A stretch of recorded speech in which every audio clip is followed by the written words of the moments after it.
Party प्रवेश गर्न नायिका निता र उनका श्रीमान हरिहरलाई रविलामी छानेको आग्रह। हरिहरलाई उम्मेद्वार बन्न प्रस्ताव।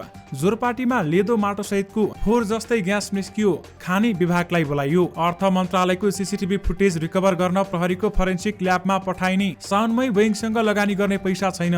यसबारे महत्त्वपूर्ण जानकारी। अख्तियारलाई सर्वोच्चले लेख्यो, प्रधान न्यायाधीशबाट भएको निर्णय हेर्न मिल्दैन। कर्णालीमा माओवादीको संसद बहिष्कार। मुख्यमन्त्रीको कार्यशैलीको विरोध। खुला बाबुराम भट्टराईको भूमिगत पार्टी माफीमा अल्झेको वाम तालमेल के होला त? यसबारे महत्त्वपूर्ण जानकारी। सिभिल सहकारी प्रकरणमा इच्छाराज तामाङकी पत्नी पनि पक्राउ।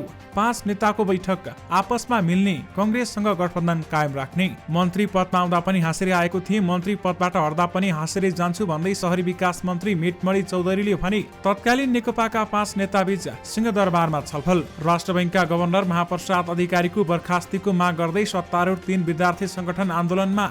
प्रहरीलाई हतियार खरिद गर्न शेरबहादुर देउबा सरकारले नै दिएको थियो स्वीकृत। कुकुर मार्छु भन्ने वडाध्यक्षलाई कारबाही गर्न माग। एकै दिन पछिल्लो 24 घण्टामा 357 जनामा कोरोना संक्रमण पुष्टि। सडकमा समस्या मिलेर समाधान गर्ने काठमाडौँ महानगरका मेयर बालिन शाह यानिकी महानगर र मन्त्रालय बीच सहमति। अर्थ मन्त्रालयलाई दोष देखाउँदै निगमले घटाएन इन्धनको मूल्य। नेपाललाई 5 लाख विद्युतीय चुलोका लागि 2.5 अर्ब अनुदान। वित्तीय समानीकरण अनुदान 4 किस्तामा हस्तान्तरण हुने। प्राधिकरण र केयुकेएललाई बालिन शाहको प्रश्न, भत्केको सडक कहिले बन्छ? तिलोत्तमामा मिल्यो भागभण्डा। नगर सभाबाट बजेट पारित। हर्क साम्पाङलाई पहिला भोट दिने, अहिले श्रम दिने धराने जनता। राजनीतिक जीवनको उत्तरार्धमा अर्को संकटमा बाबुराम भट्टराई। कंग्रेससँगको गठबन्धनलाई कायमै राखेर पार्टी एकता गर्ने बारेमा सकारात्मक छलफल भयो भन्दै नेकपा माओवादी केन्द्रका अध्यक्ष प्रचण्डले भने। बाबुराम भट्टराई जसपाबाट बाहिरिनु भएको हो, गठबन्धनबाट होइन भन्दै प्रचण्डको धारणा। मनसुन निष्क्रिय हुँदा गर्मी बढ्यो, 1-2 दिनमै वर्षा हुन्छ भन्दै मौसमविद पोखरेलले भनिन्। शिक्षण संस्था सुधार्ने बारेमा शिक्षा मन्त्री पौडेल र काठमाडौँ महानगरपालिकाका मेयर बालेन शाहबीच छलफल। 2 मिडिया विरुद्ध काठमाडौँका मेयर बालेनले दिए प्रेस काउन्सिलमा उजुरी। निर्वाचनमा स्थानीय आवश्यकता अनुसार तालमेल हुन सक्छ भन्दै ईश्वर पोखरेलको धारणा। संसदीय विशेष समितिले बयानका लागि जनार्दन शर्मालाई बोलायो। वाम एकताको लागि पहल गर्ने एकीकृत समाजवादीको निर्णय। कोरोनाका सक्रिय संक्रमितको संख्या सबैभन्दा बढी काठमाडौँ जिल्लामा भेटिए। प्रेमगीत 3ले रेकर्ड ब्रेक गर्ने दाबी। यसबारे महत्त्वपूर्ण जानकारी। नायिका पूजा शर्मा र पत्रकार प्रकाश सुवेदीको सम्बन्ध सुधारिएकै हो त? यसबारे महत्त्वपूर्ण खबर। अघिल्लो सरकारका काम कटौती गरेको माओवादीको आरोप र समाचारको अन्त्यमा बर्खायाममा कस्तो खानेकुरा खाने, कस्तो खानेकुरा खाँदा बर्खायाममा तपाईलाई तन्दुरुस्त गराउँछ, यसबारे महत्त्वपूर्ण जानकारी पनि भिडियोको अन्त्यमा दिनेछौँ। दर्शक महानुभावहरू नमस्कार, तपाईहरूलाई हार्दिक स्वागत गर्न चाहन्छु स्मार्ट खबरको न्युज बुलेटिनमा। आज मिति विक्रम सम्वत 2079 साल साउन 4 गते बुधबार, ईस्वी सम्वत 2022 जुलाई 20 तारिक। आजका मुख्य समाचारहरू लिएर तपाईहरू माझ उपस्थित भइसकेका छौँ। दर्शक महानुभावहरू, हाम्रो मेहनतका लागि यो भिडियोमा एउटा लाइक अवश्य गर्नुहोला। त्यसैगरी यदि तपाईहरूले अहिलेसम्म हाम्रो च्यानल स्मार्ट खबरलाई सब्स्क्राइब गर्नुभएको छैन भने सब्स्क्राइब गर्नुहोला। साथै छेउमा रहेको बेल घण्टीमा क्लिक गरी अलमा क्लिक गर्न पनि नबिर्सिनुहोला। यदि हामीलाई देशभित्रबाट हेरिरहनु भएको छ भने आफ्नो गाउँ, ठाउँ, सहर अनि जिल्लाको नाम लेखिदिनुहोला। विदेशबाट हामीलाई हेर्नु भएको छ भने कुन देशबाट हेर्नु भएको छ त्यो कुरा पनि तलको कमेन्ट बक्समा कमेन्ट गरिदिनुहोला। आउनुहोस् दर्शक महानुभावहरू, आजका मुख्य समाचार सुरु गरौँ। 2 मिडिया विरुद्ध मेयर बालिन शाहले प्रेस काउन्सिलमा उजुरी दिएको प्रसङ्गबाट। काठमाडौँ महानगरपालिकाले 2वटा सञ्चार माध्यमलाई कारबाहीको माग गर्दै प्रेस काउन्सिलमा उजुरी दिएको छ। काठमाडौँ महानगरपालिकाले 2वटा सञ्चार माध्यमलाई कारबाहीको माग गर्दै प्रेस काउन्सिललाई पत्र लेखेर मेयर बालिन शाहले विज्ञप्ति मार्फत जानकारी दिएका छन्। मंगलबार महानगरले विज्ञप्ति जारी गर्दै महानगरपालिकाको आर्थिक वर्ष 2079-80 को बजेट प्रस्तावित तथा कार्यक्रममा अमुक संस्थालाई रकम उपलब्ध गराउने भनी तथ्यहीन, भ्रामक र कपोकल्पित समाचार प्रकाशन गरेको प्रति गम्भीर ध्यानाकर्षण भएको जनाएको छ। विज्ञप्तिमा भनिएको छ, सञ्चार माध्यमहरूले व्यावसायिक पत्रकारितालाई ख्याल नगरी एकतर्फी रूपमा प्रकाशन र प्रसारण गरेको तथ्यहीन समाचारले भ्रम सृजना हुनुको साथै यसबाट व्यक्तिगत र संस्थागत आँच पुगेको छ। विज्ञप्तिमा मेयर बालिन शाहले नेपाल समाचार पत्र र हिमालय टेलिभिजनले भ्रामक र तथ्यहीन समाचार प्रकाशन र प्रसारण गरेको हुँदा कारबाही गर्न माग गरेका छन्। पत्रकार आचार संहिता 2073 बमोजिम कर्तव्य पालना नगरेको देखिएको हुँदा उक्त सञ्चार माध्यमलाई कारबाही गर्न माग गरिएको छ।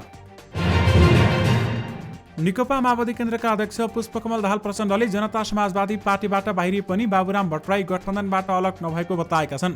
सिंहदरबार स्थित माओवादी केन्द्रको संसदीय दलमा मंगलबार प्रचण्ड र बाबुरामको भेट भएको थियो। भेटपछि सञ्चारकर्मीहरूलाई संक्षिप्त प्रतिक्रिया दिँदै प्रचण्डले भनेका छन्, बाबुरामजी जसपाबाट बाहिरिनु भएको हो र सत्ता गठबन्धनमा उहाँ अझै हुनुहुन्छ।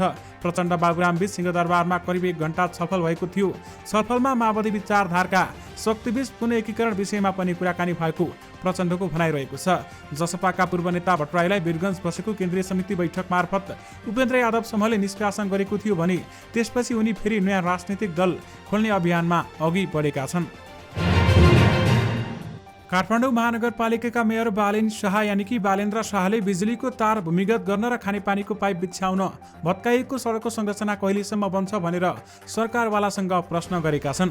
मंगलबारको पूर्वाधार विकास समन्वय बैठकमा मेयर बालेन शाहले नेपाल विद्युत प्राधिकरण र काठमाडौँ उपत्यका खानेपानी लिमिटेड केएफकेएलका अधिकारीसँग यस्तो प्रश्न गरेका हुन्। मेयर बालेन शाहले रानीबारी, बालुवाटार, विशालनगर, हाँडीगाउँ, मालीगाउँ, कालोपुल, नयाँ बस पार्क लगायतका क्षेत्रमा बिजुलीको तार भूमिगत गरेपछि अलपत्र अवस्थामा छोडिएको सडक बनाउने कामबारेमा प्राधिकरणका अधिकारीहरूसँग प्रश्न गरेका हुन् भने विद्युतको तार भूमिगत गराएपछि पैदल मार्गमा समेत क्षति पुगेको भन्दै उनले महानगरले गर्नुपर्ने काम भने तदारुकताका साथ गरिने पनि बताएका छन्। बैठकमा मेयर बालेन शाहले खानेपानीको पाइप बिछ्याउन भत्काइएको वडा नम्बर 13, 14, 15 र 26 का सडक कहिलेसम्म कालोपत्रे हुन्छ भन्ने बारेमा केएफकेएलका अधिकारीहरूसँग पनि प्रश्न गरेका छन्। खानेपानीको पाइप बिछ्याउनका लागि सहमति भएका वडा नम्बर 2, 3, 4 र 5 को काम कसरी हुँदैछ भन्ने बारेमा पनि उनले जानकारी लिएका थिए। यानि कि प्राधिकरण र केएफकेएललाई भत्किएको सडक कहिले बन्छ भन्दै काठमाडौँ महानगरपालिकाका मेयर बालेन शाहले कडा प्रश्न समेत गरेका छन्।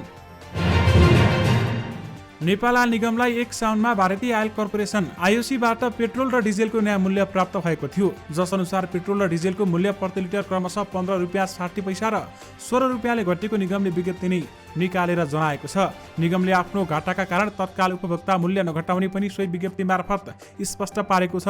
आईओसीबाट पेट्रोल र डिजेलको मूल्य घटेर आए पनि सरकारसँग हिसाब नमिलेको बहाना बनाएर निगमले पेट्रोलियम पदार्थको उपभोक्ता मूल्य भने घटाएको छैन, जसका कारण इन्धनको मूल्य बढ्दा महँगीले दामीका उपभोक्ता मूल्य घट्दा समेत तत्काल राहत पाउनबाट वञ्चित भएका छन्। निगमको दाबी अनुसार उसलाई अझै लागत मूल्य पेट्रोलियममा 14 रुपियाँ 19 पैसा र डिजेलमा 21 रुपियाँ 92 पैसा घाटा रहेको छ।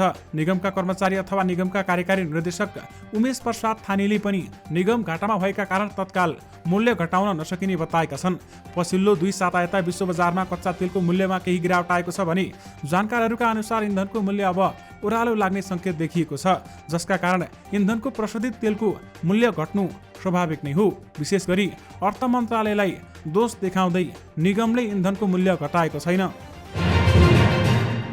पछिल्लो 24 घण्टामा नेपालमा थप 357 जनामा कोरोना भाइरस कोभिड-19 को संक्रमण पुष्टि भएको छ। स्वास्थ्य जनसङ्ख्या मन्त्रालयका अनुसार 3328 जनाको पीसीआर परीक्षणमा 357 जनामा कोरोना संक्रमण पुष्टि भएको हो, जसमध्ये 1828 जनाको पीसीआर परीक्षण गर्दा 268 जना र 1500 जनाको एन्टिजेन परीक्षण गर्दा 89 जनामा कोरोना संक्रमण देखिएको मन्त्रालयको भनाइरहेको छ। यससँगै कोरोना भाइरसको सक्रिय संक्रमितको संख्या 1982 पुगेको छ भने पछिल्लो 24 घण्टामा 62 जना कोरोना संक्रमण मुक्त पनि भएका छन्, जसमध्ये 1865 जना होम आइसोलेसनमा रहेका छन् भने 117 जना संस्थागत आइसोलेसनमा रहेका छन् र 19 जना आइसियुमा रहेका छन्। आज थपिसँगै नेपालमा कोरोना संक्रमितको कुल संख्या 11,23,150 पुगेको छ। काठमाडौँ महानगरपालिकाका एक जनप्रतिनिधिले कुकुर मार्ने अभिव्यक्ति दिएपछि उनको चर्को आलोचना सुरु भएको छ। पशु अधिकार कर्मीहरूले यस्तो अभिव्यक्ति दिने जनप्रतिनिधिलाई कारबाही हुनुपर्ने आवाज उठाइरहेका छन्। असहाय गाई बाच्छा संरक्षण अभियानले विज्ञप्ति नै जारी गरेर कुकुर मार्छु भन्ने अभिव्यक्ति दिने जनप्रतिनिधिलाई कारबाही गर्न माग गरेको छ। काठमाडौँ महानगरपालिका वडा नम्बर 30 का वडा अध्यक्ष दलबहादुर कार्कीले कार्यपालिका बैठकमै कुकुर मार्ने अभिव्यक्ति दिएका थिए भने उनले भनेका थिए, बजारमा कुकुर मार्ने औषधि खोजिरहेको थिए, बजारमा औषधि नै छैन, औषधि पाएको भए 2500 कुकुर एकै पटक मार्ने थिए, म पहिला पनि कुकुर मारेको मान्छे पनि हो भन्दै उनले भनेका छन्। अभियानका अध्यक्ष उत्तम पौडासेनीले जारी गरेको विज्ञप्तिमा भनिएको छ, काठमाडौँ महानगरपालिका जस्तो गरिमामय संस्थामा एकजना वडा अध्यक्षले कुकुर मार्ने जुन अभिव्यक्ति सार्वजनिक रूपमा दिनुभयो त्यसले उहाँको सोच र हैसियतलाई छताछुल्ल मात्र बनाइदिएको छैन, अन्तर्राष्ट्रिय जगतमा हाम्रो शिर निहुरिएको छ भन्दै बताइएको छ। यानि कि कुकुर मार्छु भन्ने वडा अध्यक्षलाई कारबाही गर्न माग गरिएको छ। प्रधानमन्त्री शेरबहादुर देउवा र गृहमन्त्री बालकृष्ण खाँडले कुनै पनि निर्णय नभएको दावी गरे पनि मन्त्री परिषद बैठकले गत वैशाखमा प्रहरीलाई हतियार खरिदका लागि स्वीकृति दिएको भेटिएको छ। प्रहरी प्रधान कार्यालयले प्रतिनिधि सभाको अर्थ समितिलाई बुझाउन तयार पारेको अथवा गरेको गोप्य विवरणमा समावेश एक पत्रमा 2079 वैशाखमा बसेको मन्त्री परिषदको बैठकले शटगन फोल्डिङ र 9mm पिस्तोल खरिद गर्न स्वीकृति दिएको उल्लेख गरिएको छ। गृह मन्त्रालयबाट प्रहरीलाई प्राप्त चलानी नम्बर 583 को पत्रमा नेपाल सरकार मन्त्री परिषद बैठक संख्या 3/2079 र 2079-1-25 गतिको पत्रद्वारा शटगन र 9mm को पिस्तोल खरिद गर्न पूर्व स्वीकृति प्राप्त गरेको अथवा प्राप्त भएकोले प्रक्रिया थाल्न भनिएको छ। त्यही आधारमा हतियार खरिदका लागि प्रहरीले सुरक्षा सामग्री र प्रतिरक्षा आपूर्ति गर्ने कार्यविधि 2064 सार्वजनिक खरिद नियमावलीका प्रावधान अनुसार 93,89,75,000 रुपियाँ लागत अनुमान गरेको प्रहरी प्रधान कार्यालय नक्सालका एक उच्च अधिकृतले हामीलाई बताउनु भएको छ। यानि कि प्रहरीलाई हतियार खरिद गर्न शेरबहादुर देउवा सरकारले नै स्वीकृति दिएको थियो। समाजवादी केन्द्र निर्माण बारेमा 3 दलका नेताहरू छलफलमा जुटेका छन्। सिंहदरबार स्थित नेकपा माओवादी केन्द्रको संसदीय दलको बैठक अथवा कार्यालयमा नेताहरू छलफलमा जुटेका हुन् भने बैठकमा माओवादी केन्द्रका अध्यक्ष पुष्पकमल दाहाल प्रचण्ड, नेताहरू नारायण काजी श्रेष्ठ, वर्षमान पुन सहभागी छन्। त्यस्तै एकीकृत समाजवादीका अध्यक्ष माधव कुमार नेपाल र नेकपा एकता राष्ट्रिय अभियान पार्टीका संयोजक वामदेव गौतम पनि बैठकमा सहभागी भएका थिए। संघीय चुनाव नजिकै जाँदा हालको सत्ता गठबन्धनभित्रै उपगठबन्धन बनाउने अभ्यासमा नेताहरू जुटेका छन् भने मंगलबार माओवादी संसदीय दलको कार्यालयमा प्रचण्ड र बाबुराम भट्टराई बीच भेट भएको थियो। उक्त भेटमा पनि समाजवादी केन्द्र बनाएर चुनावमा जाने बारेमा छलफल भएको ती नेताहरूले बताएका छन्। सिभिल सेभिङ एन्ड क्रेडिट सहकारी संस्थाका पूर्व अध्यक्ष इच्छाराज तामाङकी श्रीमती सृजना साक्य तामाङ पक्राउ परेकी छन्। ठगी सम्बन्धी कसुरमा फरार रहेकी तामाङलाई प्रहरीको केन्द्रीय अनुसन्धान ब्युरो सिआइबीले मंगलबार काठमाडौँबाट पक्राउ गरेको हो। साक्य संस्थामा लेखा समिति सदस्य थिइन्। सीबीआईका एसपी श्यामकुमार महतोका अनुसार सिभिल सहकारीमा भएको 5 अर्ब बढी ठगीमा साक्य सहित 12 जना प्रतिवादी थिए। त्यही कसुरमा फरार रहेकामा उनलाई पक्राउ गरिएको महतोले बताएका छन् र सहकारीबाट ठगीको भन्दै 1530 बचतकर्ताले प्रहरी कहाँ किटानी जाहेरी दिएका थिए। त्यस आधारमा पूर्व सांसद समेत रहेका तामाङ र केशवलाल श्रेष्ठलाई पूर्वपक्षका लागि थुनामा पठाउन अदालतको आदेश रहेको छ। सर्वोच्च अदालत प्रशासनले भवन निर्माणका क्रममा अनियमिततामाथि छानबिन र अनुसन्धान हुन नसक्ने भनी अख्तियार दुरुपयोग अनुसन्धान आयोगमा पत्र लेखेको भेटिएको छ। अख्तियार भवन निर्माणका विषयमा मागेको जानकारीको गत वैशाखमा जवाब पठाउँदै सर्वोच्च अदालत प्रशासनले भवन निर्माणमा अनियमितता नभएको भनी दावी गर्दै पत्र पठाएको थियो। सम्माननीय प्रधान न्यायाधीशज्यूबाट भएको निर्णय समेतको आधारमा भएको प्रधान न्यायाधीशबाट भएको निर्णयको विषयमा संवैधानिक परिषद वा संसदको छुट्टै समिति बाहेक कुनै पनि निकायबाट छानबिन हुन नसक्ने संवैधानिक व्यवस्था रहेको सर्वोच्च अदालतका रजिस्ट्रार नारायण पन्थीले हस्ताक्षर गरेको पठाएको पत्रमा भनिएको छ। झुटा आधारहीन र अनावश्यक लाछना लगाउने उद्देश्यले दिएको उजुरी तामेलीमा राखिदिनुहोस् सादर हुने अनुरोध छ। सर्वोच्च अदालतको भवन निर्माणमा अनियमितता भएको भनी उजुरी परेपछि अख्तियार दुरुपयोग अनुसन्धान आयोगले 4 वैशाख 2079 सर्वोच्च अदालतमा पत्र पठाएर त्यसबारेमा जानकारी मागेको थियो। जवाबमा सर्वोच्च अदालतमा प्रशासनले 16 वैशाख 2079 कुनै पनि अनियमितता नभएको भनी प्रत्युत्तर पठाएको हो। यानि कि अख्तियारलाई प्रधान न्यायाधीशबाट भएको निर्णय हेर्न मिल्दैन भन्दै सर्वोच्चले लेखेको छ। संसदीय विशेष समितिले अर्थ मन्त्रालयको सीसीटीभी फुटेज रिकभर गर्ने नेपाल प्रहरी अन्तर्गतको फोरेन्सिक ल्याबमा पठाउने भएको छ। बजेट निर्माणमा अनधिकृत व्यक्तिको प्रवेश गराई करको दर हेरफेर गराएको आरोपमा छानबिन गर्न बनेको विशेष समितिले जेठ 14 गते मध्याह्न 12 बजेदेखि 15 गतेसम्म मध्याह्न 12 बजेसम्मको सीसीटीभी फुटेज उपलब्ध गराउन आग्रह गरेको थियो। तर अर्थ मन्त्रालयले सीसीटीभीको हार्ड डिस्क नै पठायो, जसमा असारको मात्र फुटेज भेटिएको छ।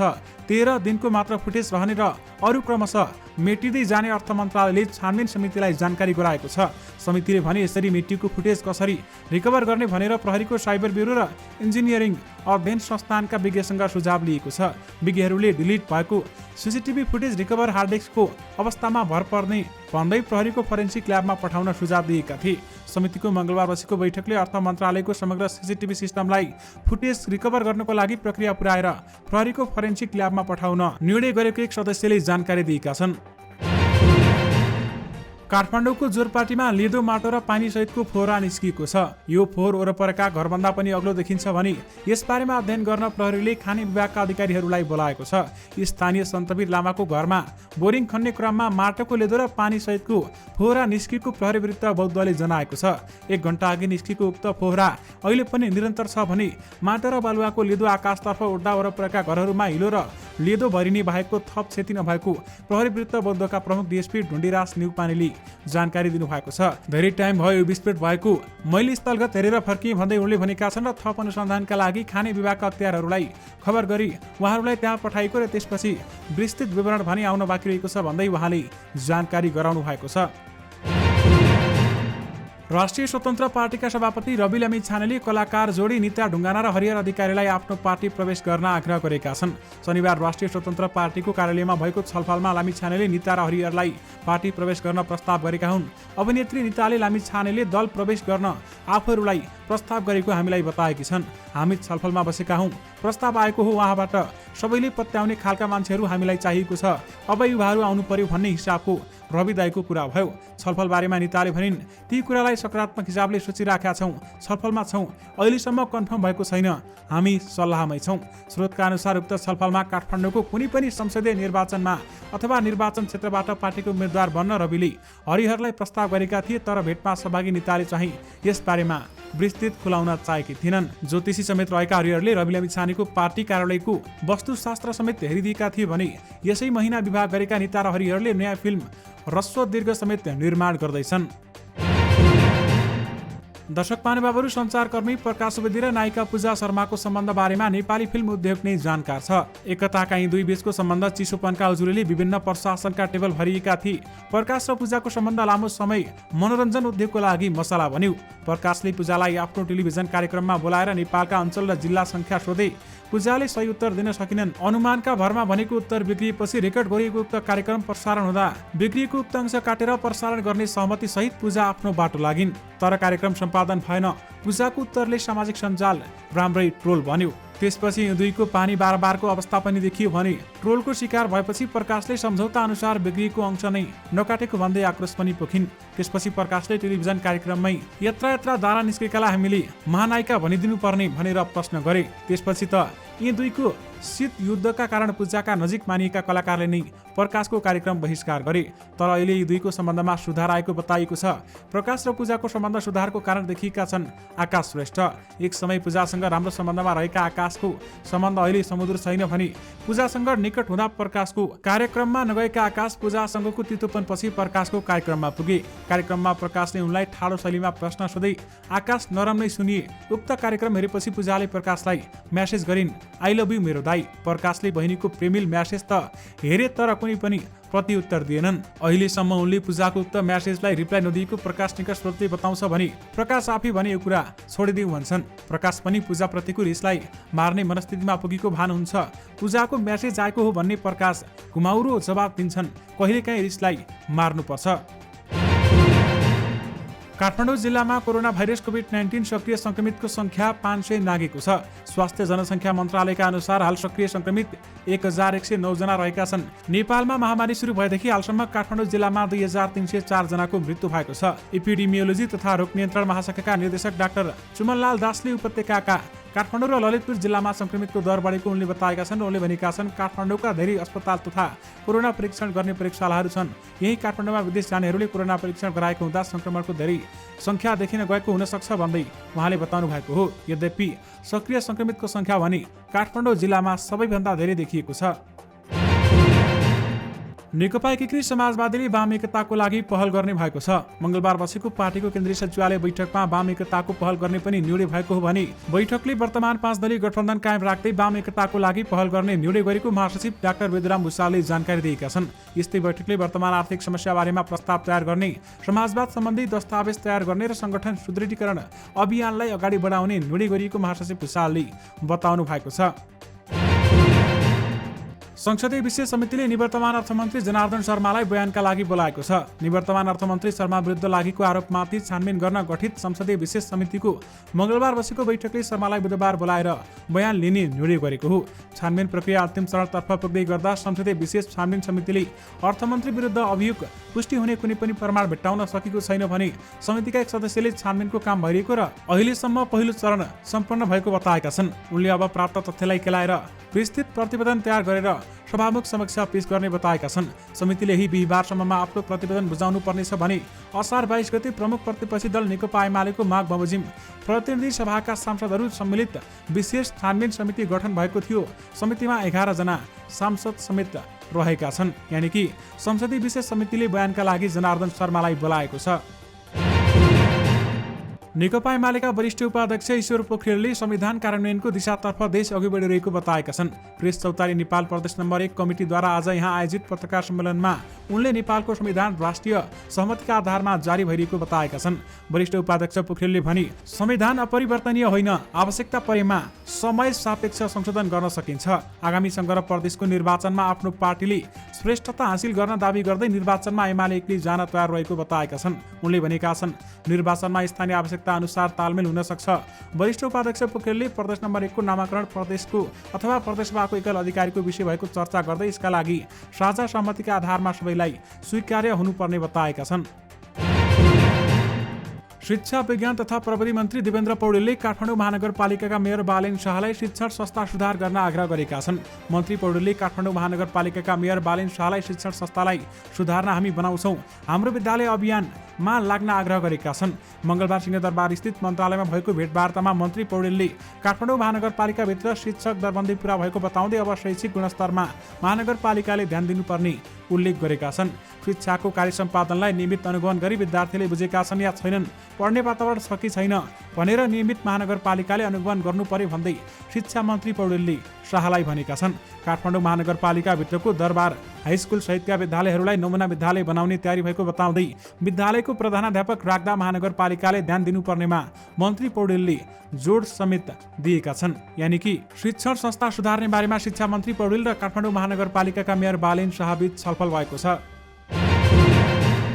मौसमविदहरूले मनसुन निष्क्रिय हुँदा देशभर गर्मी बढेको बताएका छन्। उनीहरूले केही दिन यता मनसुन निष्क्रिय भएको अवस्थामा गर्मीको अनुभव भएको बताएका हुन् भने आज हामीसँग कुराकानी गर्दै जल तथा मौसम विज्ञान विभाग जलवायु शाखाकी मौसमविद विभूति पोखरेलले हाल देशको विभिन्न भागहरूमा तापक्रम बढी अत्याधुनिक गर्मी हुने स्वाभाविक भएको बताएकी छन्। मनसुन निष्क्रिय भएको अवस्थामा गर्मीको अनुभव भएको उनको भनाइ छ भने उनले मनसुन न्यून चापी रेखा 1-2 दिन भित्रमै माथि आउने र वर्षा सुरु हुन साथ गर्मी हटेर जाने बताएकी छन्। नेकपा माओवादी केन्द्रका अध्यक्ष पुष्पकमल दाहाल प्रचण्ड, नेता नारायण श्रेष्ठ, नेकपा एकीकृत समाजवादीका अध्यक्ष माधव कुमार नेपाल, सम्मानित नेता झलनाथ खनाल र राष्ट्रिय सभा सांसद वामदेव गौतम बीच छलफल भएको छ। मंगलबार साँझ सिंहदरबार स्थित माओवादी संसदीय दलको कार्यालयमा उनीहरूबीच छलफल भएको थियो भने छलफलका क्रममा प्रचण्डले पार्टी एकता गर्ने बारेमा सकारात्मक छलफल भएको बताएका छन्। कांग्रेसको गठबन्धनलाई कायमै राखेर तत्कालीन नेकपाको बहुमत सदस्य एकतामा जाने छलफल भएको उनले बताएका छन् र उनले भनेका छन् गठबन्धनलाई कायम राखेर जानेमा दुई मत छैन, कसरी प्रभावकारी बनाउने भन्ने बारेमा छलफल भयो। पार्टी एकीकरण बारेमा पनि चर्चा गरिएको उनले बताएका छन् र हिजो एउटै पार्टीमा हुँदा हामी एक ठाउँमा भएका हौं, हाम्रो एकीकरण र छलफल गठबन्धन विरुद्ध होइन। उनले भने कांग्रेसको गठबन्धनको विपक्षमा हामी जाँदैनौँ भन्दै उहाँले बताउनु भएको छ। यसैगरी एकीकृत समाजवादीका अध्यक्ष माधव कुमार नेपालले पनि अहिले गठबन्धनलाई कायमै राखेर अगाडि बढ्ने बताउनु भएको छ।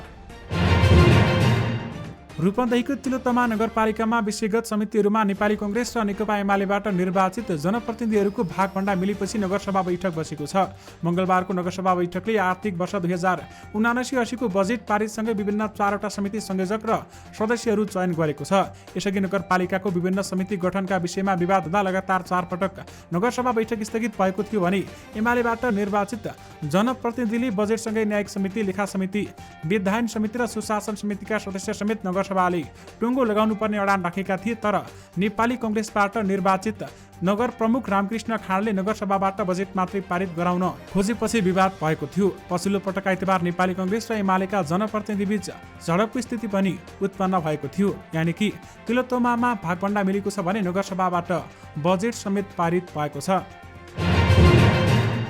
विद्युतीय चुलो प्रवर्धनका लागि ऊर्जा जलस्रोत तथा सिँचाइ मन्त्रालय अन्तर्गतको वैकल्पिक ऊर्जा प्रवर्धन केन्द्रले अनुदान सहयोग पाउने भएको छ। संयुक्त राष्ट्रसङ्घ अन्तर्गतको ग्रिन क्लाइमेट फन्ड GCF-ले 2,11,20,000 करिब 2,55 करोड रुपियाँको अनुदान दिन लागेको हो। यसका लागि दुई निकायबीच सम्झौता भइसकेको केन्द्रीय प्रवक्ता नवराज ढकालले जानकारी दिएका छन्। विशेष गरी नेपालको तराई क्षेत्रमा विद्युतीय चुलोको प्रवर्धन गर्न सम्झौता भएको अर्थ मन्त्रालयले जनाएको छ। गत वर्ष नै स्वीकृत भएको यो प्रस्ताव अनुसारको कार्यक्रम अब कार्यान्वयनमा जानेछ भने करिब 10 लाख घरधुरीलाई विद्युतीय चुलो दिने कार्यक्रम अन्तर्गत पहिलो चरणका लागि सम्झौता भएको हो भने पहिलो चरणमा करिब 5 लाख घरधुरीले विद्युतीय चुलो पाउनेछन्। यस अन्तर्गत 10,000 बायोग्यास प्लान्ट जडान गर्ने योजना पनि रहेको छ। तराई क्षेत्रका नगरपालिका तथा गाउँपालिकाहरूसँग वैकल्पिक ऊर्जा प्रवर्धन केन्द्रले सहकार्य गरेर कार्यक्रम कार्यान्वयन गर्नेछ भन्दै पनि बताइएको छ। भौतिक पूर्वाधार तथा यातायात मन्त्रालय र काठमाडौँ महानगरपालिका बीच हालका लागि महानगरभित्रका सङ्घीय सडकमा समस्या आउँदा मन्त्रालयले नै समाधान गर्ने गरी सहमति भएको छ। भौतिक पूर्वाधार मन्त्री मोहम्मद इख्तियाक राई र महानगर प्रमुख बालेन्द्र शाह सहभागी बैठकले सडक निर्माणमा समस्या आउँदा मिलेर समाधान गर्ने गरी सहमति भएको छ। महानगर क्षेत्रका सार्वजनिक सवारी साधन व्यवस्थित गर्ने विषयमा समेत छलफल गरिएको मन्त्री राईले जानकारी दिएका छन्। मन्त्रालयले सङ्घीयता कार्यान्वयन नहुँदा आइतबार व्यवस्थापनको सबै विषय मन्त्रालयले हेर्ने गरेकोमा अहिले अन्तर प्रदेशको यातायात मात्रै मन्त्रालयको कार्यक्षेत्रमा रहेको उहाँले बताएका छन् र उनले भनेका छन् सवारी साधन सुरक्षित बनाउँदा GPS जडान गर्ने हाम्रो चाहना छ। यानि कि सडकका समस्या मिलेर समाधान गर्ने काठमाडौँ महानगर र मन्त्रालय बीच सहमति भएको छ। सत्तारूढ गठबन्धन दलका विद्यार्थी संगठनले नेपाल राष्ट्र बैंकका गभर्नर महाप्रसाद अधिकारीको बर्खास्तीको माग गर्दै आन्दोलन सुरु गरेको छ। नेपाली कांग्रेसको विद्यार्थी संगठन नेविसँग नेकपा माओवादी केन्द्रको अखिल क्रान्तिकारी र एकीकृत समाजवादीको अनिराज सोबिउले मंगलबार संयुक्त विज्ञप्ति जारी गरी गभर्नर बर्खास्तीको माग गर्दै चरणबद्ध आन्दोलनमा घोषणा गरेका हुन्। उनीहरूले नेकपा एमालेको अर्थ तथा योजना विभागका सदस्य एम अधिकारी गभर्नर महाप्रसाद अधिकारी नै हो भन्ने दावी गर्दै उनलाई बर्खास्तीको माग गरेका हुन्। विद्यार्थी संगठनले साउन 3 गते गभर्नर बर्खास्तीको माग गर्दै प्रधानमन्त्री शेरबहादुर देउवा र सभामुख अग्निप्रसाद सापकोटालाई ज्ञापन पत्र बुझाउने, साउन 4 गते राष्ट्र बैंकको केन्द्रीय कार्यालय र देशभरिका कार्यालयमा कालो ब्यानर राख्ने घोषणा समेत गरेका छन्। शहरी विकास मन्त्री मेटमणि चौधरीले पनि मन्त्री पदबाट हट्दा पनि आफू हाँसेर जाने टिप्पणी गरेका छन्। मंगलबार संघीय संसद प्रतिनिधि सभा अन्तर्गतको विकास तथा प्रविधि समितिको बैठकमा बोल्दै उनले मन्त्री भएर आउँदा आफू हाँसेर आएको जाने बेलामा त्योभन्दा अझ बढी हाँसेर जाने बताएका हुन्। बैठकमा सांसदहरूले निवर्तमान शहरी विकास मन्त्री रामकुमारी झाँक्रीले मन्त्रालयबाट विदाय हुँदा रोकेको तर्फ संकेत गर्दै मन्त्री चौधरीले हाँसेर जान शुभकामना दिएका थिए भने त्यसको जवाब दिने क्रममा उनले जाने बेलामा आफू अझ बढी हाँसेर जाने पनि बताएका छन्। प्रतिनिधि सभा विघटनसँगै तिक्ततापूर्ण सम्बन्धमा रहेका कम्युनिस्ट पार्टीहरूबीच स्थानीय निर्वाचनमा एका ठाउँमा चुनावी तालमेल भएको थियो। 5 दलीय सत्तारूढ गठबन्धनमा अरू दलसँग तालमेल नगर्ने सहमति भए पनि माओवादी केन्द्र र एकीकृत समाजवादी दुवैले भारतीय स्तरमा एमालेसँग तालमेल गरे स्थानीय चुनावमा यदाकदा भएको तालमेललाई अब प्रदेश र प्रतिनिधि सभा निर्वाचनमा गठबन्धनमा रूपान्तरण गर्नुपर्ने मत तिनी एउटै वाम घटक यानि कि एमाले माओवादी र एकीकृत समाजवादीमा रहेको छ। पूर्व प्रधानमन्त्री झलनाथ खनाल वाम तालमेलको पक्षमा वकालत गर्ने शीर्ष नेता हुन्। एकीकृत समाजवादीका शीर्ष नेता समेत रहेका खनालले गृह जिल्ला इलाममा एमालेसँग तालमेलको अभ्यास नै गरिसके सत्ता गठबन्धनप्रति नेपाली कांग्रेस इमानदार नबनेको निष्कर्ष निकालेका खनालले इलाम जिल्ला समन्वय समितिको चुनावमा एमालेसँग तालमेल गराएका थिए। यानि कि वाम एकताको तालमेल माफीमा अल्झिएको छ। यदि माफी मागियो भने वाम एकता हुन सक्ने बताइएको छ। नेकपा माओवादी केन्द्रले कर्णालीका मुख्यमन्त्री जीवनबहादुर शाही एकलौटी अघि बढ्न खोजेको भन्दै प्रदेशसभा बैठक बहिष्कार गरेको छ। बैठकको सुरुमै प्रदेशसभा सदस्य गोपाल शर्माले समय मागेर सरकारले प्रमुख सत्ता साझेदार दल माओवादीको जिम्मेवारी र आवश्यकतालाई पूर्णतः व्यवस्था गरेको आरोप लगाएका छन्। माओवादीलाई निषेध गर्न खोजिएको छ। यस्तो अनुभूतिमा हामी अहिलेको यो स्थिति बारेमा उपयुक्त छलफल र निष्कर्ष ननिकालिन्जेलसम्म संसद र संसदीय समितिका बैठकमा हाम्रो दल उपस्थित नहुने कुरा जानकारी गराउन चाहन्छु भन्दै शर्माले बताउनु भएको छ। यानि कि कर्णालीमा माओवादीको संसद बहिष्कार गरिएको छ भने मुख्यमन्त्रीको कार्यशैलीको विरोध समेत गरिएको छ। विगत 1 दशकदेखि नै प्राय मङ्सिर पुसपछि केही महिना लगानी योग्य पुँजीको सङ्कट देखिने गरेको थियो। तरै आर्थिक वर्ष 2079-80को पहिलो महिनामा नै बैंकहरूले तरलता सङ्कट भोगिरहेका छन्। लगानी योग्य स्रोतको अभाव हुँदा साउनको पहिलो सातादेखि नै बैंकहरू कर्जा दिन नसक्ने अवस्थामा पुगेका हुन्। आर्थिक वर्षको अन्तिम सरकारको विकास खर्च बढाउँदा निपेक्षमा वृद्धि हुने र आर्थिक वर्षको सुरुवातमा बैंकिङ प्रणालीमा लगानी योग्य स्रोत सहज हुने समयको रूपमा लिइन्छ। गत आर्थिक वर्षहरूमा दोस्रो त्रैमासबाट स्रोत अभावले कर्जा लगानी गर्न नसकेका बैंकहरू बैङ्कहरूमा चालु आर्थिक वर्षमा पनि सुरुदेखि सोही समस्या जुट्नुपर्ने समस्या भएको छ। चैत मसान्तसम्ममा केही बैङ्कले 79% पुर्याएको कर्जा निष्पक्ष अनुपात सिडी नेपाल राष्ट्र बैङ्कले कारबाही गर्ने चेतावनी दिएपछि असार मसान्तसम्ममा सबै बैङ्कले 90% को सीमाभित्र ल्याएका थिए भने 1 साउनदेखि राष्ट्र बैङ्कले दिएको सुविधा हटेसँगै बैङ्कहरूको सिडी रेसियो पुनः 90% माथि पुगेको बैङ्कर्सहरू बताउँछन्। यानि कि साउनमै बैङ्कसँग लगानी गर्ने पैसा छैन भन्दै बताइएको छ। दर्शक महानुभावहरू, धरानको निसाने खोला बगरमा सोमबार दर्जनौं मानिसहरू थिए। कोही बालुवा ओसार्दै थिए, कोही ढुङ्गा पल्टाइरहेका थिए, कोही गिटी कुटिरहेका थिए भने कोही बगर खनिरहेका थिए। उनीहरूले यसरी काम गर्न लागेको हप्ता होइन, महिनौं भइसक्यो। खानेपानी अभावको शास्ति सहेर बसेको धरानको तिर्खा मेट्न मुख्य एजेन्डा सहित मेयरमा निर्वाचित साम्पाङको त्यही सपना पूरा गर्न स्वयं धराने चर्को घामको समेत प्रवाह नगरी खोला बगरमा श्रम गरिरहेका भेटिन्छन्। श्रमदान गरिरहेकाहरू तिनै हुन् जसले हिजो साम्पाङलाई जिताउन सघाएका थिए। भोट दिएर मात्र हुँदैन नि, राम्रो काम गर्ने मान्छेलाई सघाउनु पनि तयार हुनु पर्यो नि। 53 वर्षीय बागमती राईले भनिन्, छोरा छोरीले घाममा नजानु भनेर रोक्न खोज्छन्, म त सधैँ आइरहेको छु। बोरामा बालुवा भरेर ओसार्दै गरेकी बागमतीले थपिन्, हामी पानी नपाएर दुःख पाइरहेकाहरूको दुःख मेट्न मेयर लागेको बेलामा किन साथ नदिनु भनेर आएको हो। धरानबाट उकालो लागेपछि एउटा घुम्ती आउँछ, त्यहाँबाट 2वटा बाटो छुट्टिन्छ। बायाँतिरको बाटो धनकुटा भेट्टातिर उकालिन्छ, अर्को फुस्रेतिर अघि बढेपछि भेटिन्छ बीपी पार्क भन्दै बताइएको छ। फुस्रे त्यही ठाउँ हो जहाँ राणाहरूले बीपी कोइरालाको जेल सरुवा गर्दा उनलाई एक रात बास बसाएका थिए। त्यही सम्झनामा यहाँ बीपीको पूर्ण कदको शालिग राखिएको छ भने बीपीको शालिगलाई बायाँ पारेर बगेको छ निसाने खोला। यही शालिगबाट करिब 1.5 किलोमिटर उत्तर निसाने खोला बगरमा यस बेलामा दिनहुँ मान्छेको भिड भएको छ। यानि कि धरानका मेयर हर्क साम्पाङलाई पहिला भोट दिएका थिए भने अहिले श्रम पनि धराने जनताहरूले दिइरहेका छन्। दर्शक महानुभावहरू, यस बारेमा तपाईँको धारणा के छ? हामीलाई यो भिडियोको कमेन्ट बक्स मार्फत बताउन भनी नबिर्सनुहोला।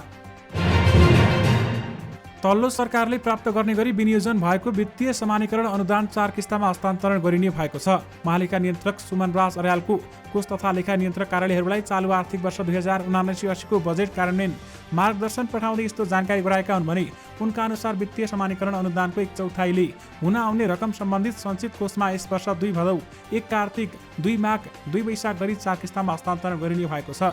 त्यसअगाडि वित्तीय समानीकरण अनुदानबाट खर्च भएको रकमको विवरण सम्बन्धित कोष तथा लेखा नियन्त्रण कार्यालयमा पठाउनु पर्छ भने यसरी विवरण पठाउनु पर्नेमा मिति भने 1 कार्तिक, 1 माघ, 1 वैशाख 2080 को साउन मसान्तलाई तोकिएको छ। दर्शक महानुभावहरू, चलचित्र कबड्डी 4ले नेपाली फिल्म उद्योगमा प्रदर्शनको 51 दिन मनाएको थियो। नेपाली फिल्मले प्रदर्शनको 51 दिन पूरा गरेकाले लामो समयपछि हो भने कबड्डी 4ले घरेलु बक्स अफिसमा अहिलेसम्मकै सबै रेकर्ड ब्रेक गर्यो। त्यसैले पनि फिल्मको चर्चा अहिलेसम्म सिलाएको छैन। कबड्डी 4 पछि पनि थुप्रै फिल्म प्रदर्शनमा आए, तर त्यसपछिका कुनै पनि फिल्मले लगानी सुरक्षित गर्न सकेनन्। कतिपय फिल्म त पोस्टरमा गरेको लगानी पनि नउठाउँदै हलबाट बाहिरी। फिल्म उद्योगले आशा गरेको र दर्शकले पनि प्रतीक्षा गरेको फिल्म प्रेमगीत 3 आगामी असोज 7 गतेदेखि प्रदर्शन गरिँदैछ। यो फिल्मको शीर्ष भूमिकामा निर्वाह गरेका प्रदीप खड्काको आफ्नै दाबी छ। उनले आफ्नो फिल्मले कबड्डी 4ले बनाएका सबै रेकर्ड ब्रेक गर्ने दाबी गरेका छन्। हिन्दी भाषामा समेत डबिङ गरिसके निर्माण टिम उत्साहित छ भने दशैंको छेको पारेर प्रदर्शन गर्न लागि आफ्नो फिल्मप्रति प्रदीप उत्साहित नहुने कुरै भएन। यो फिल्मले 23 करोड भन्दा बढी ग्रस कलेक्सन गर्ने दाबी प्रदीप खड्काको रहेको छ। अघिल्लो सरकारले गरेका कामहरू कटौती गरेको भन्दै कर्णाली प्रदेशसभामा आजको बैठकमा नेकपा माओवादी केन्द्रले कर्णाली सरकारको विरोध गरेको छ। सरकार र प्रदेशसभामा हाम्रो दलका कामहरूलाई पूर्ण रूपमा असहयोग गरेको पाइएको छ। प्रदेशसभा सदस्य गोपाल शर्माले आरोप लगाएका छन्, घाइते र अपाङ्गलाई जीवन निर्वाह व्यवस्था, अर्थ तथा प्राकृतिक स्रोत साधन समितिलाई पूर्णता दिने कार्य समेत बीचमै अलपत्र पारिएको छ। माओवादीको भागमा परेका सबै काममा असहयोग गर्ने र माथिको आदेश भन्दै सचिवालयमा दर्ता समेत गर्न अस्वीकार गरेको भन्दै शर्माले आफूहरूले उठाएका कुराहरूको जवाब नदिउन्जेल सदनमा उपस्थित नहुने पनि बताएका छन्। सरकार र सदनमा माओवादीलाई निषेध गर्न खोजिएका कारण आफूहरू सदनमा सहभागी हुन नसक्ने समेत उहाँले बताउनु भएको हो। दर्शक महानुभावहरू, अब तपाईहरुमा समाचारको अन्त्यमा बर्खायाममा कस्तो खानेकुरा खाँदा तपाईहरुलाई फाइदा हुन्छ अथवा आफ्नो शरीरलाई कसरी फाइदा पुर्याउने, आउनुहोस् तपाईहरुलाई यस बारेमा जानकारी दिउँ। अहिले बर्खायाम चलिरहेको छ। यो बेलामा छिनछिनमा मौसम बदलिरहन्छ, जसका कारण एकछिन अगाडि गर्मी हुँदा लगाएको कुलुका पनि पानी परेर मौसम चिसो भएसँग अनुकूल नहुन सक्छ। पहिरनमा जस्तै बर्खायाममा खानामा पनि सचेत हुनुपर्ने अवस्था आउँछ। घाम लाग्ने, पानी पर्ने जस्तो मौसम भइरहँदा खानेकुरा खाँदा सतर्कता अपनाउनु पर्छ। यस्तो बेलामा खानपानमा सतर्कता नअपनाउँदा विभिन्न स्वास्थ्य समस्या आउन सक्छन्। पोषण मनसा थापा ठकुरी भन्छन्, यो बेलामा छिटो संक्रमण फैलिने भएकाले बासी खानालाई परहेज गर्नुपर्छ। पानी धेरै पर्ने भएकाले यो बेलामा मौसम ओसिलो भइरहन्छ, जसका कारण तिर्खा पनि कम लाग्न सक्छ र आवश्यक पानीको परिपूर्ति शरीरमा हुन पाउँदैन। त्यसैले बर्खायाममा प्रशस्त मात्रामा पानी पिउन पोषणविद ठकुराठी पनि सुझाउँछिन् भने यो बेलामा ढिलो पच्ने, तेलमा तारेका खानेकुरा, बढी मसलाजन्य चिल्लो पदार्थ भएको खाना, मिठाई लगायतका एकदमै कम खानुपर्छ। यो मौसममा आर्द्रता बढी हुने कारण यी खानेकुराले शरीरमा पसिना धेरै आउने हुन्छ भने यो बेलामा पाचन प्रणाली पनि तुलनात्मक रूपमा कम हुन्छ। त्यसैले शरीर अनुकूल खानेकुरा खानु राम्रो हो। ठकुरानी बताउँछिन्, गर्मी मौसमको खानेकुरा हलुका हुनुपर्छ। यो समयमा शरीरलाई खाना पचाउन गाह्रो हुन्छ। शरीरको तापक्रम बढाउने खानेकुरा बन्द गर्नुपर्छ उनी भन्छन्। फोहोर वातावरण तथा फोहोरी पानी र खानाले हैजा, आउँ, झाडापखाला जस्ता रोगले सताउँछन्। यो बेलामा सतर्कता अपनाएन भने अथवा खाना खाइएन भने अरू संक्रमण पनि बढाउँछ। पोषणविद ठकुराठीले बर्खायाममा कस्तो खानेकुरा खानुपर्छ भनेर यसरी सुझाव दिएकी छन्। दुधजन्य खानेकुरामा जोड दिने। बर्खायाममा दही सबैभन्दा राम्रो दुधजन्य पदार्थ हो। दहीले पाचन शक्ति पनि बढाउँछ भने स्वास्थ्यमा अन्य हिसाबले पनि राम्रो गर्छ। तर दही सेवन बिहान र दिउँसो मात्रै गर्नुपर्छ। बेलुकी दही खाँदा चिसो लाग्न सक्छ। दहीसँगै मोही पनि स्वास्थ्यका लागि उत्तिकै राम्रो हुन्छ। यसमा भरपूर प्रोटिन र पानीको सम्मिश्रणले शरीरलाई फुर्तिलो बनाउँछ। त्यसैगरी गर्मी गराउने खानेकुराबाट टाढा रहने। बर्खायाममा मांसाहारी भन्दा शाकाहारी खानाले शरीरको तापक्रम सन्तुलन राख्न सहयोग गर्छ। शरीरलाई शीतलता प्रदान गर्ने सागसब्जी, सलाद खाँदा लाभदायक हुन्छ। धार्मिक परम्परा अनुसार कतिपय व्यक्तिले असार चतुर्मास सुरु भएदेखि साउन महिनाभरि माछा मासु खाँदैनन्। यो स्वास्थ्यका लागि फाइदाजनक नै हुन्छ। यो मौसममा माछा मासु, अन्डा र अन्य मनसुनजन्य खानेकुरालाई कम गरेकै राम्रो। कुखुराको मासु, उसिनेको वा पोच बनाएको अन्डा, माछा यो मौसममा खान मिल्ने मांसाहारी खानेकुरा हुन्। खसी, मगुर र बँदेलको मासुले शरीरको तापक्रम बढाउने भएकाले यसलाई कम गर्नु राम्रो हुन्छ। त्यसैगरी मौसमी फल खाने। मानव शरीरलाई अन्य खाना जस्तै फलफुल पनि अति आवश्यक तत्त्व हो। फलफुलमा प्रशस्त पानी र फाइबर हुन्छ। यसले पाचन प्रणालीलाई फाइदा गर्छ। बर्खायाममा आँपको सिजन पनि भएकाले यो बेलामा अत्याधिक मात्रामा आँप खाने गरिन्छ। तर आँप गर्मी गराउने फल हो। त्यसैले आँप खाँदा सिधै खानुभन्दा पनि आँपको मुखलाई काटेर 1 देखि 2 घण्टा आधा डुब्ने गरेर पानीमा घोप्टो पारेर राखेर खानुपर्छ। यसरी खाएको आँपले शरीरलाई शीतल दिन्छ। जमुना, आलु बखडा, चेरी, नास्पति लगायतका फलफुल तथा हरियो मकै खानु फाइदाजनक हुन्छ। त्यसैगरी कोल्ड ड्रिङ्क्सबाट टाढा रहने। पहिला गाउँघर होस् या सहरमा गर्मी मौसममा कागतीको शरबत, दही, मोही खाने चलन थियो। तर आजभोलि यी कुरालाई व्यवस्था गर्दै शरीरलाई शीतल दिने निहुमा कोल्ड ड्रिङ्क्स पिउने संस्कार बढेको छ। कोल्ड ड्रिङ्क्समा प्रशस्त मात्रामा चिनी र अत्याधिक केमिकलको प्रयोग हुन्छ। यसले शरीरलाई बेफाइदा गर्छ। त्यसैले गर्मी छल्नका लागि बोतलमा बन्द गरिएका पेय पदार्थ खान सकेसम्म बन्द गर्नुपर्छ। दुधजन्य पेय पदार्थ पहुँचमा नभए पानीमा मिश्री र कागती घोलेर खानु हितकारी हुन्छ। त्यसैगरी गर्मीमा मोमो राम्रो हुँदैन। खाजामा मोमो नखाने नेपाली साधै होलान्। तर मोमो गर्मी तथा बर्खायाममा त्यति फाइदाजनक हुँदैन। यसले गर्मी बढाउँछ। जाडो मौसमका लागि मोमो एकदमै राम्रो हुन्छ। तर गर्मीमा नियमित मोमो खाँदा पाचन प्रणालीमा समस्या हुन सक्छ। दर्शक महानुभावहरूसँगै तपाईँहरूमाझ आजका सबै मुख्य समाचारहरू राखिसकेका छौँ। फेरि पनि तपाईँहरूमाझ नयाँ रिपोर्टहरूको साथमा उपस्थित हुने नै छौँ। अहिलेलाई भने मलाई बिदा दिनुहोस्। नमस्कार।